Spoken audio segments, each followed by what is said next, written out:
Hi guys, welcome back to another video, and this one is actually going to be a fun story. So this is a awkward story about, and I hope I never watch this video for myself, because I'm probably going to get first or second hand embarrassment, and it's going to be fucking awkward, because this is going to be about the one girl that said I love you to me first. And the one girl that I showed emotion to out in public, is, if you didn't know, I show as much emotion as Chat GPT or whatever. Yeah, I'm a teenager, but I don't use that shit. I know, right? Isn't that surprising? You met a teenager that doesn't use AI? Wow. That's rare. So, this story is about a girl. Now, I can't actually use the name I call her, because I don't call her by her real name. Because I already know too many people by her real name. So I call her Anne. Okay? That's what I call her, Anne. She is 1 year older than me. She has black hair. She's a bit taller. She has a bit more of a darker personality than some people, but still very sweet and nice. She's in grade 10 while I'm in grade 9. And she likes me. And she's very forward about it. She constantly says, I love you, say it back. And things like, I miss you. No, things like that. Things that I don't have response for. Because I'm used to people like, this probably seems fucked up and sad, but I actually like people that actually first start off like treating me nice, like an actual person. Don't feel bad. I don't get, oh, you're a person, or like, no, people actually treating me like a person that often. It's just like how people is like, oh yeah, they don't have emotions. They're not wrong, but they're also not right. So she does treat me nicely. She did try her best to talk to me. After I said the words I love you back to her, haven't seen her again. Like, at all. Since that day, she never spoke to me. Her friends do, like, like, tell me, like, things, like, giving me information. And her friends, and I quote, said, your girlfriend is not here today. Directly to me, and then just walked away. And her friends that I have never met before know my name, my real name. With my real name, barely anyone knows. It's not just you guys on YouTube. Barely anyone knows my real name. But yet, Anne found my name. She found my name, and she told all of her friends what my name is, and probably looked at me, looked at my real face just enough, and what I normally wear to fully describe of what I fucking look like. Because they can recognize me when I'm wearing different things. Because normally I wear dark clothes, like a hood, and I actually switched up what I was wearing, and her friends could still, like, recognize me. And apparently she also constantly used to look into my eyes, but that's kind of like how I barely ever looked into her eyes. And she definitely finds me more, like, attractive and loves me more than I loved her at the beginning, because when she first said the words, I love you, I could not recognize her at all. Like, I said to her, like, I don't love you, I don't know who you are. Even though I clearly did know who she was, I just couldn't recognize her. And I definitely didn't recognize her voice. And just like with every other girl that I do find remotely attractive, I show them how, like, I truly am. And no, I'm not Like, I act very similar to how I act, but when I'm by myself, like, I act a bit different. I'm still very, very peaceful. I don't even hit insects. So, unless I'm very passive aggressive. I'm like a golem from Minecraft. You know, you can punch a villager, and a golem will not attack you or will attack you. Depends on what mood the golem's in. You punch a golem, it will normally punch you back. That's when I get a bit more passive, and you can punch me in the face. This is 50-50 of me hitting you back. Though, if you do it on purpose and not on accident, there's a 90% chance that I hit you the fuck back. So, yeah. Where was I in the story? Fuck. I forgot. Give me a minute. For 1 minute, I was thinking for around 30 to 40 seconds. So, how I am is, another thing, when I get mad, I hit things constantly. When I get annoyed, I'll push, I'll shove people, and like, I'll hit things, but not as often than if I'm mad. So one of the days, like, I got into a fight at school. So, and I never won. It came out in a tie. It came out in a tie because I decided to put mercy on the boy by starting to be passive in the middle of the fight, knowing that neither one of us would probably win. And so I decided to be passive. But I still afterwards count that as I lost, even though I was being the better person and giving up, so neither one of us would win. And also, that guy was being a fucking bitch when he fought. He constantly pulled on my hair, because my hair used to go down to, like, around here. This is how far my hair used to go down to. My hair used to go down to my chest. Okay? And he was pulling on my hair so fucking much. He had his sister help him fight. That's how much of a bitch he is. And I will tell you his real fucking name. His real name is Nolan Watermaker. His real name is Nolan Watermaker. If you are watching this video, Nolan Watermaker, I fucking hate you. Okay? I'm not really, I don't hate anyone. But I don't fucking like you. Okay? That's for Nolan Watermaker. If you live in Newfoundland, you go to Frank Roberts Junior High, and your name is Nolan Watermaker, I fucking hate you. Okay? Anyways, so we fought, it ended in a tie. He hates me now because, well, he has never ended a fight in a tie. Just by the way how he acted, you can tell that he has never lost a fight. Fun fact, the more fights you win about losing, the second that you lose a fight, that's when your spirit fucking breaks the most. So like, let's say you and me fight. You have never lost before. You have been in hundreds of fights. You have never lost once. If I beat you in that fight, even though I'm just one person, I'm the first person that you lost against, you're broke. Like, you are shattered. Because you have never lost a fight before. You most likely have lost your confidence. Ending in a tie doesn't break your confidence as much. It still definitely does. And when it doesn't, like, it's like, oh, I fucking hate you now. Because you won and they lost. Yeah. Think about that. Okay? So I came out in a tie. No, obviously I got a bit pissy. And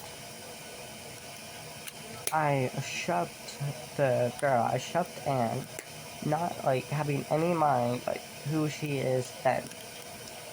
And honestly, I don't know why she still fell for me, because, you know, this is all I got going for me.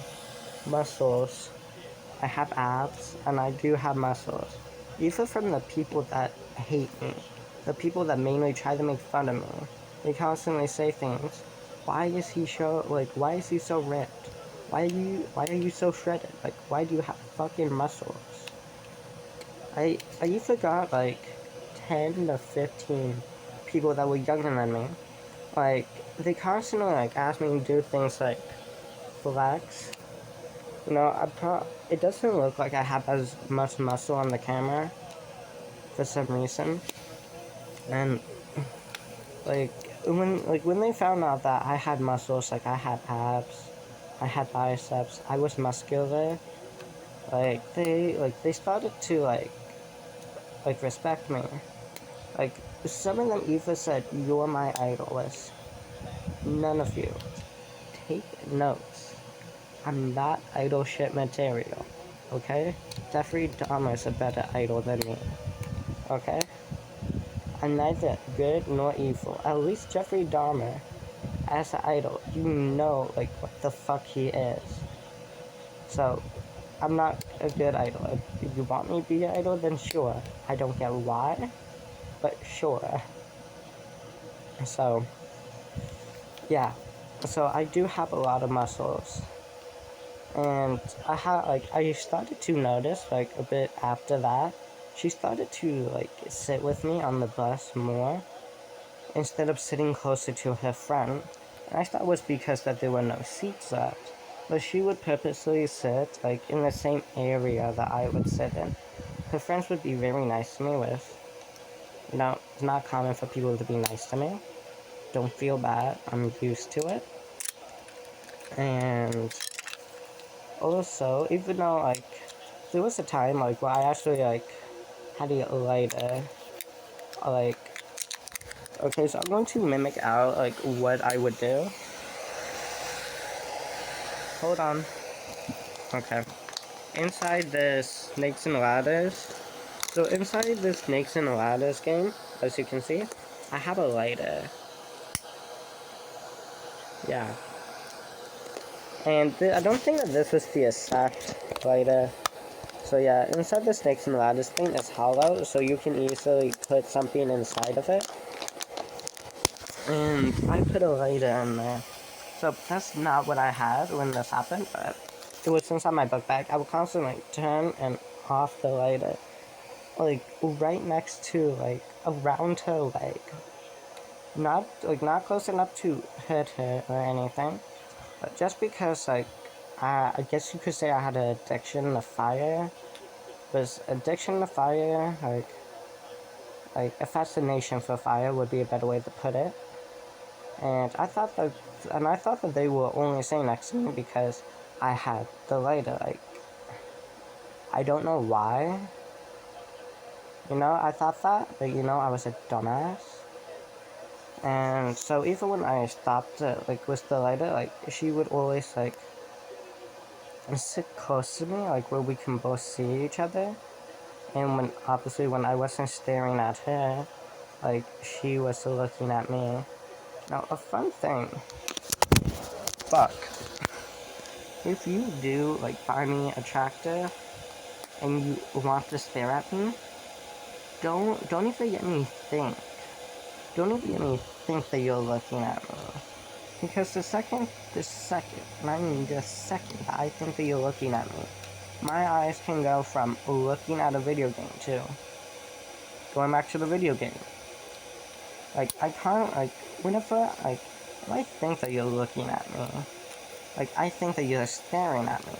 And so I constantly go from, so I'm going to pretend that this is my phone, because the video's being recorded on my phone, so that's what I do. Whenever someone's staring at me, I just constantly look at them. I don't know why. It's just something that I do. It's just like how I feel more safer with a weapon. Like, it's just like how even in my room in the dark, like, I almost always have a weapon, or I'm almost always backed against the wall. It's not because I'm scared, it's because I'm always on my guard. Like, thinking that somebody could jump out at any point, so I almost always have a weapon or backed against a wall. So if somebody does try to stab or attack me, I can do the same thing. So, yeah, that's just, like, some fun thing. And so she constantly, like, would sit next to me. Eventually, when I was going to go attempt to ask out one of my other crushes, keep in note for this, I have selective mutism. That means that I can't talk in certain situations or certain areas. Physically can't. And one of those areas is sadly talking to people while they are moving. So, I have selective mutism quite commonly when I am walking and someone else is walking.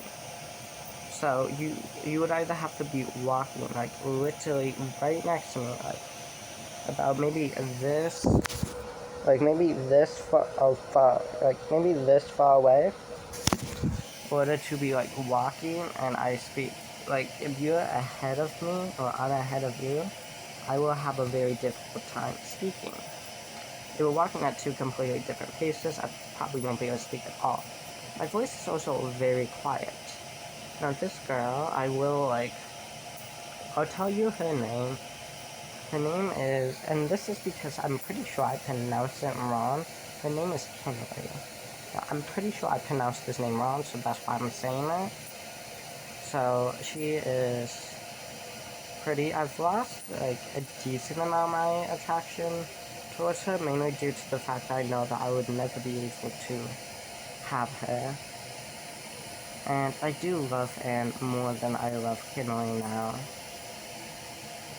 And so Anne, like when I was about to ask out Kinley, Anne basically, I guess, made her move, like maybe knowing what I was planning to do, and so just like yelled out, "I love you."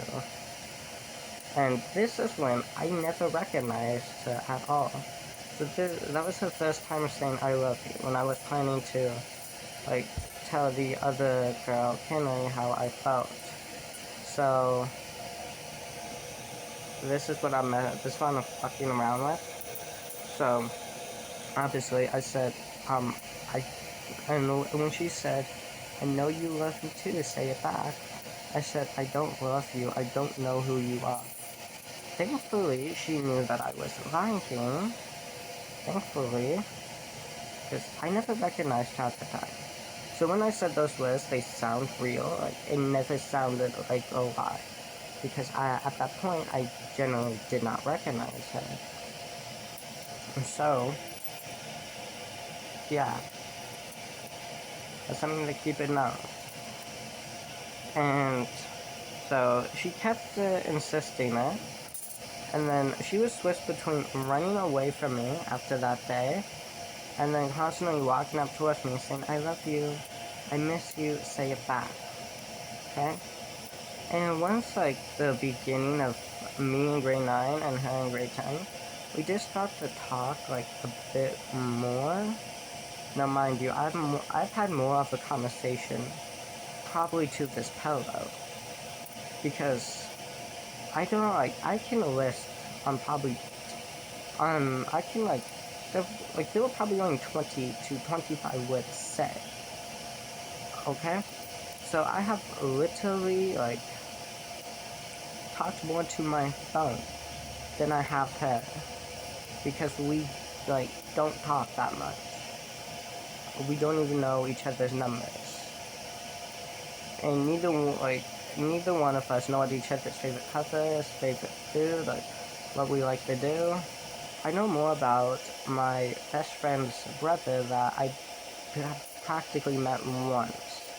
Okay? So, yeah. So close to the end of the school year, when I was in grade 8 and she was in grade 9, I decided might as well try to get a relationship with her. Well, that failed because I selected Tissa and she wouldn't fucking stop running and like coming up towards me. So I was practically confused. Like any normal person would be. Okay? And so, I would say we are on the same bus stop. So I was thinking, why don't I just talk to her on the bus stop? Well, that also fucking failed. Yeah. You wanna know why it failed? Because she stopped taking the bus. Her mom just drove her to school, or her father drove her to school, or she fucking walked. One of the three. But she wasn't on the goddamn bus. And that really pissed me the fuck off. So, I would think, oh, I'm just gonna talk to her on the bus. Nope, never took the bus. And then it's like, I'll just talk to her about, hey, we should sit together on the bus. But then, my mind's like, oh yeah, she's never on the fucking bus. And when she is, she's sitting with her friends. Right? Because either she doesn't know that, like, I'm here, or, like, she doesn't, or, like, there's enough room that she doesn't have to sit with me. But when there is, like, nowhere else to sit, instead of sitting with, like, someone that she knows very well, she sits with me. And I've heard, like, on YouTube about girls, or, like, what they do when they like someone, like, stalk their accounts, like, stalk their parents' accounts. Like, my family, like, has practically no social media. This is the only social media that I'm on.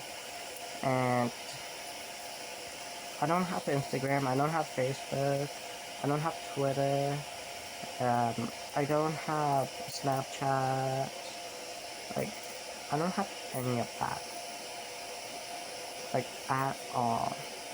I don't know what things like DMs are, I don't know what, like, any of that shit is. I don't use it. I know, shocking. A 14-year-old, someone that's been alive for 14 years, does not have any social media. Wow.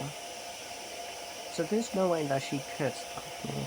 So unlike most girls, like with their crushes, like before they vanish the dog, that probably know a lot more about the crush, she knows absolutely nothing, like, about me.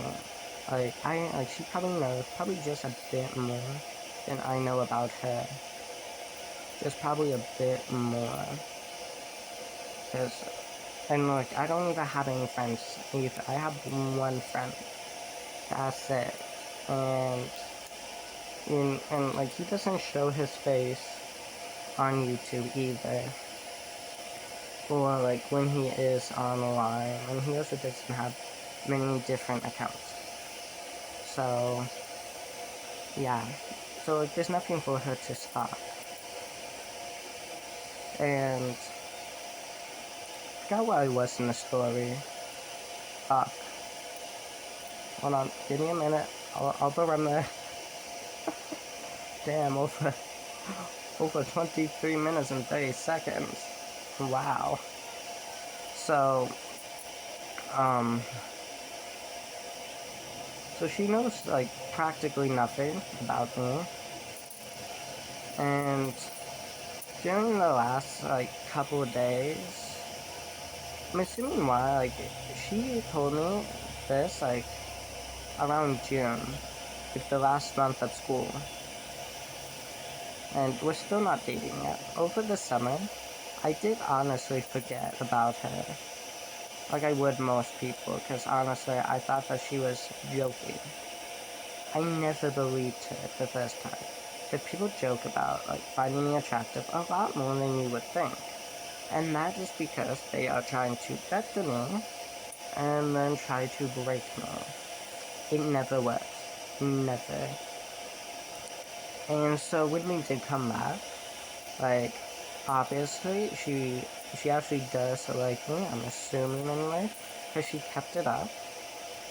And she had nothing against me. I do know that. Her friends wouldn't have helped me at all, like they did if she had something against me. So, yeah. And she kept it up, like, saying, I love you, say it back. Those are the words that she said a lot. And that's when I started to believe her more. And I started to love her more and more and more and more. I started to have more of a attraction towards her more and more. Like, the more that she did it. I think about her a lot more now than I did. Actually starting to miss her a lot. And actually wanting to be around her. She's also the first person that I have said the words, I love you too. The very first person. I normally say I love you, like, to no one. Say the words like, I like you, I have a crush on you, and things like that. I've never said the words I love you directly and meant it before. Never. Not to my first crush, not to all the way up to Anne. Anne was the very first person I've said the words I love you to around other people. The very first thing. She's the very first person I've said that to. And then after, like, then we started to actually talk because normally I use hand gestures of how to talk. So, no, she started to adapt to that. Like, she would say hi and she would wave, like, you know, that's how I can tell when people do, like, somewhat like me, because normally, like, it takes such a long time for me to speak, and, like, if I'm able to, so I just wave, because also my voice is very quiet. Like, I'm practically yelling when I make these videos. And whenever I talk, I have to raise my voice. Like, I never even have to fucking whisper. Like, I can be in a library that says no, like, talking and only whispering, and I can actually talk because of how quiet my voice is. So I normally just use hand gestures. When I do talk to you, it means that I trust you or like you, or maybe both. So she would wave, and I would wave back. I would smile at her and walk at her pace normally because I move a lot faster. My body is extremely fast. Instead of running, because I can't run, not because I'm not fast enough, it's because I'm too fast and my lungs can't keep up, and I normally have an asthma attack directly after I stop running. So I don't run. So my walking speed is way faster than a normal person. I can walk at almost the full speed as someone running. So I would normally slow down my speed around her, you know, showing small forms of, like, affection in my own way. Eventually I did, like, start to talk to her, because she would walk slower, and I would also walk a bit slower, so there would be that small bit of time that I was able to talk, because she is someone that my selective mutism does not work, like, is not there around, but it was still pretty difficult to talk to, so, yeah. And she gave me a flower. I still to this day have the flower. She gave me the flower, and we were both standing right in front of each other. Obviously, this is the time that I can easily talk, and that's when I first said the words, I love you. And her friends made a big deal over it, like they should, because no one has ever heard me say those words, ever. I have the words, I love you. Then at lunchtime, because we were in school, I found her again, and this was the last time that she has talked to me. The last time. And I don't even remember what she says. I do remember that I said I missed you. Because I did, even though it was only 2 hours. Yeah. So that's the end of this incredibly fucking long story. I would be shocked if any of you watched this to the end. No, unless you like me or like love stories. It has not ended. Like, her friends constantly say and make it obvious that she still likes me, but I guess she just doesn't have time for me right now. So I'll update you on the story, if there's anything to update it on. So my name is Phoenix. This is an incredibly long fucking story. I will see you in the next video.